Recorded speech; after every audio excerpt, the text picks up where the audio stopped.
Notre métier est un peu particulier, je vais revenir dessus. Quelques chiffres clés, hein, on fait 45 millions d'euros de chiffre d'affaires, on est 150 personnes à peu près, et on assemble 60 000 vélos par an. Notre métier, pourquoi il est particulier en tant que fabricant de cycles, c'est qu'on ne fabrique que des cycles pour des flottes de vélos, pour tous les métiers de la location. Donc c'est pour ça que la marque Arcade, vous ne la retrouvez pas forcément dans les magasins quand vous allez acheter vos vélos de particuliers, mais par contre, c'est nous qui faisons les vélos de la ville de Lago-de-la-Roche. Vous savez, ces vélos verts, et ce ne sont que des flottes personnalisées. C'est vraiment la spécificité de notre métier, c'est que tous nos vélos sont à l'effigie de nos clients sur des flottes qui vont de 20 jusqu'à 6 000 vélos parfois. Et donc, les métiers de la location, c'est le tourisme. Quand vous allez sur les lieux, tous les loueurs, c'est également donc, les collectivités, on l'a dit, c'est le vélo libre-service, les Vélib. C'est nous qui avons assemblé les Vélib à assistance électrique dans plusieurs grandes métropoles en Europe. Et les entreprises aussi. De plus en plus d'entreprises maintenant achètent pour mettre à disposition de leurs salariés des flottes de vélos qu'on personnalise aussi pour eux. Donc la difficulté de notre métier, c'est qu'en effet, personne ne prend soin de nos vélos. C'est un peu la problématique. Quand vous avez votre propre vélo et que vous avez mis 1000 ou 2000 ou même plus d'euros dedans, vous en prenez soin. Nous ici, en fait, c'est un vélo qui se balade de main en main et tout le monde s'en fout. Donc on le laisse tomber, on le laisse dehors, et il traîne 24 heures sur 24 à l'extérieur. Et en plus de cette spécificité, c'est que souvent c'est du sur-mesure, on l'a dit, on fait que du spécifique à l'effigie de nos clients. Et donc c'est comment je m'assure en effet que mon vélo, lorsque j'en vends 3000 à un seul client, qu'il ne va pas y avoir de soucis, qu'ils vont tenir, il faut qu'ils tiennent, c'est souvent des contrats donc sur appel d'offres, des contrats de 5 à 7 ans. Et notre problématique c'est ça, c'est comment est-ce que mon produit il va durer 7 ans, il va rester intact et satisfaire justement le besoin de nos clients. Et pour ça, en fait, par rapport alors bien sûr, on a d'autres projets aussi avec Proxinov par rapport à notre usine, etc. Mais c'était de se dire, en effet, nous, au bureau d'études, on est un petit bureau d'études de 12 personnes chez Arcade, donc on conçoit, on développe nos produits, ensuite on sous-traite la fabrication, on les assemble ici à l'arrache.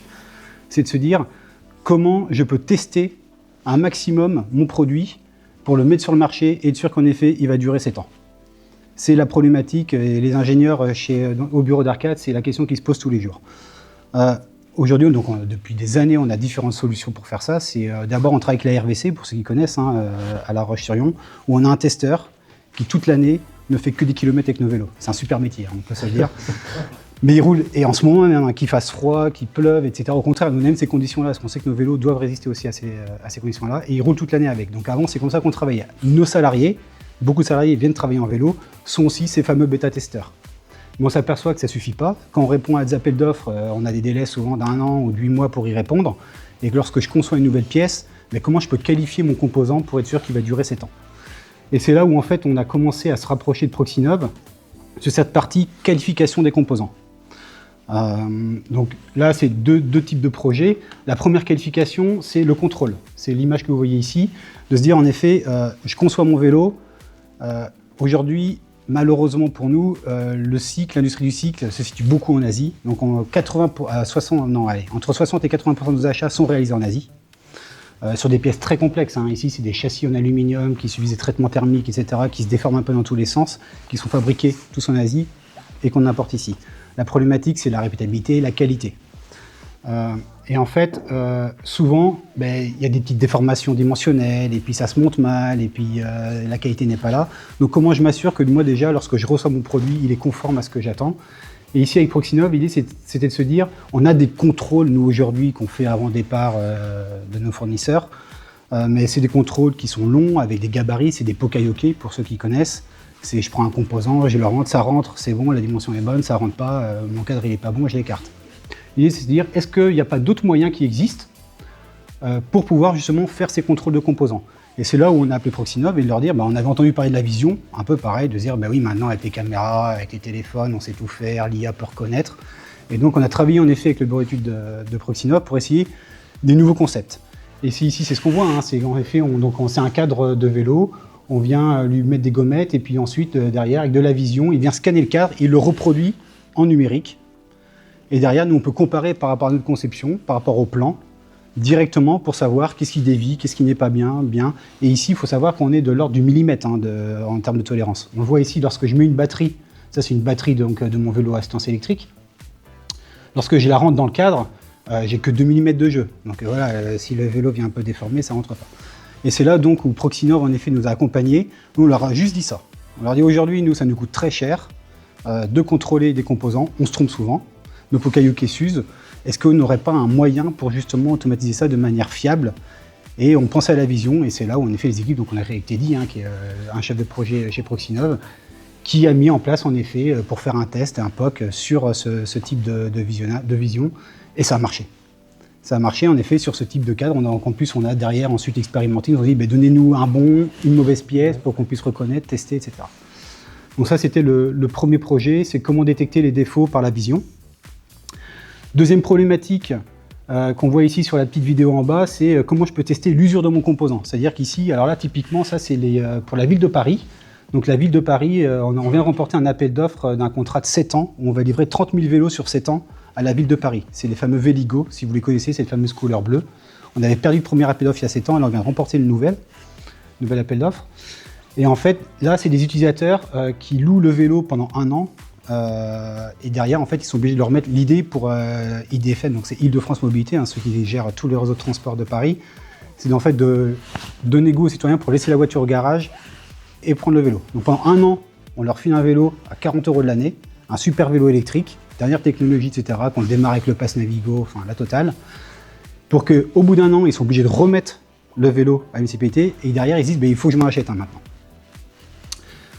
Pour ça, par contre, il faut que le vélo il soit irréprochable, il faut qu'il fonctionne. Parce que s'ils prennent le vélo et qu'en effet ça tombe en panne tous les 4 matins, ils vont se dire finalement le vélo électrique c'est une mauvaise idée, quoi. Si je me le fais voler, c'est une mauvaise idée, etc.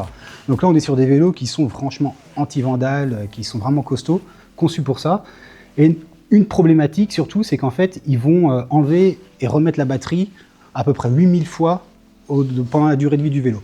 Et pour ceux qui ont des vélos électriques, les petits contacts, les lamelles, etc., c'est souvent très fragile.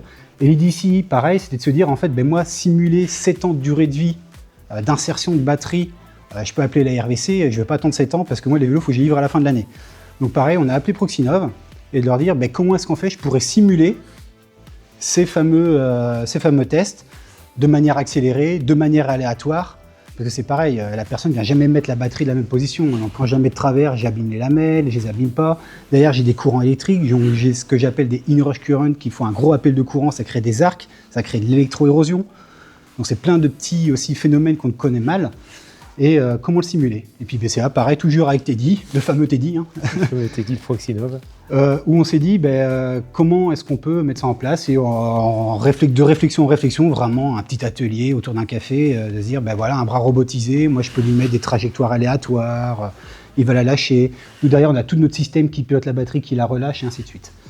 Et on a fait 2 séries de 8000 cycles. C'est ça, où donc en plus derrière Proxinov nous met à disposition l'atelier pour réaliser les essais. Donc derrière, pareil, on a notre bureau d'études et Teddy ont conçu le petit outillage pour maintenir le vélo, pour le mettre en place. Et surtout, le gros avantage, c'est que lorsqu'on est venu, au part du moment où on a établi le cahier des charges, on a défini notre besoin, on a reçu le devis jusqu'au moment où on a réalisé les essais, il s'est passé 1 mois. C'est-à-dire en 1 mois, peut-être 1 mois et demi, mais ça y est, on avait les résultats, quoi. Sur 2 types de batteries, derrière en plus, nous on a appris énormément. On a réussi à mettre en défaut les pièces, on a changé notre conception au niveau du BMS de la batterie, au niveau des broches. Donc une superbe expérience qui nous a permis vraiment de renforcer notre produit dans cet objectif-là, quoi. Et puis forcément, derrière ça, en fait, on a plein de nouvelles idées qui viennent et de se dire, en effet, maintenant, je reste vraiment sur cette casquette qualification de produit, test, de se dire, le robot, la vision, en fait, on est capable presque d'imaginer tout ce qu'on veut.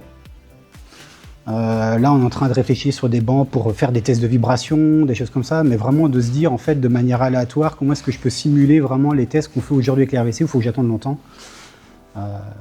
Mais avec, en effet, d'une manière fiable, robotisée, répétée, mesurée, c'est pareil, on ne le voit pas, mais derrière, moi, j'ai un log, j'ai un fichier.